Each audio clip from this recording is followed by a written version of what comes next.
जय श्री कृष्ण दोस्तों, आज हम महाभारत के उस प्रसंग पर बात करेंगे जो न केवल ऐतिहासिक दृष्टि से महत्वपूर्ण है बल्कि हमारे जीवन में गहन आध्यात्मिक शिक्षा भी देता है। यह प्रसंग है द्रौपदी के चीर हरण का। इस घटना के पीछे की गहराई को समझने के लिए हमें भगवान श्री कृष्ण की दृष्टि से देखना होगा। आइए समझें द्रौपदी का चीर हरण क्यों हुआ और इससे हमें क्या सीखने को मिलता है। एक अधर्म के चरम पर संकट का उदय। श्री कृष्ण बताते हैं कि जब अधर्म और अन्याय अपनी चरम सीमा पर पहुंचते हैं तो उसकी प्रतिक्रिया भी उतनी ही तीव्र होती है। कौरवों के अहंकार और लोभ ने उन्हें धर्म और नैतिकता की हर सीमा लांघने पर मजबूर कर दिया। द्रौपदी का अपमान उस अधर्म का प्रतीक था जिसने महाभारत जैसे महायुद्ध को जन्म दिया।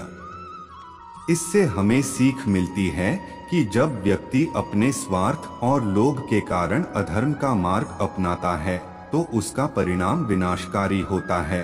2. द्रौपदी का आत्मसमर्पण और भक्ति का प्रतीक। द्रौपदी का चीर हरण एक ओर अधर्म की पराकाष्ठा थी तो दूसरी ओर ईश्वर की कृपा का भी परिचय था। जब द्रौपदी ने अपनी शक्ति और प्रयास से हार मान ली तब उसने भगवान श्री कृष्ण का स्मरण किया और उनके प्रति पूर्ण समर्पण किया।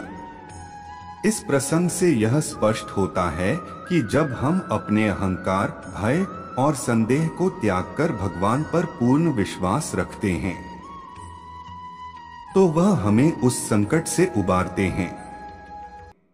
यह भक्त और भगवान के बीच अटूट प्रेम और समर्पण का संदेश है। 3. कर्म और उसके परिणाम का गूढ़ सिद्धांत। श्री कृष्ण हमें यह समझाते हैं कि जीवन में हमारे कर्म ही हमारे भविष्य का निर्माण करते हैं। द्रौपदी का चीर हरण कौरवों के कुकर्मों का परिणाम था जिसने उनकी नीति को तय कर दिया। महाभारत का युद्ध और कौरवों का पतन उनके उन्हीं पापों का फल था। यह प्रसंग हमें कर्म और उसके परिणाम का सिद्धांत समझाता है। जो बोओगे वही काटोगे। अधर्म और अन्याय का मार्ग हमें क्षणिक लाभ दे सकता है लेकिन अंततः विनाश ही उसका परिणाम होता है। 4. स्त्री का सम्मान और समाज का धर्म। महाभारत का यह प्रसंग हमें यह भी सिखाता है कि स्त्री का सम्मान ही समाज की उन्नति का आधार है।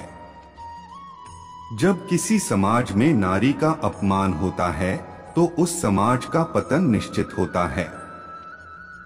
श्री कृष्ण ने इस प्रसंग के माध्यम से स्पष्ट किया कि नारी शक्ति का अपमान समाज के मूल्यों और धर्म की नींव को हिला देता है। द्रौपदी के अपमान ने ही कौरवों की हार का बीज बोया। 5. धर्म की रक्षा का कर्तव्य। श्री कृष्ण यह भी कहते हैं कि जब अधर्म का अतिक्रमण होता है तब धर्म की रक्षा करना परम आवश्यक हो जाता है, चाहे वह किसी भी रूप में हो।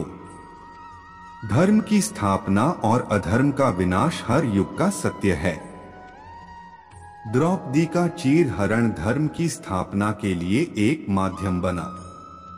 यह घटना हमें सिखाती है कि धर्म की रक्षा के लिए हमें अपने कर्तव्यों का निर्वाह करना चाहिए। 6. सच्ची भक्ति की शक्ति। यह प्रसंग हमें यह भी सिखाता है कि सच्ची भक्ति में असीम शक्ति होती है। जब द्रौपदी ने अपने सभी प्रयास छोड़कर पूरी निष्ठा और प्रेम से भगवान को पुकारा तब श्री कृष्ण ने उसकी लाज बचाई।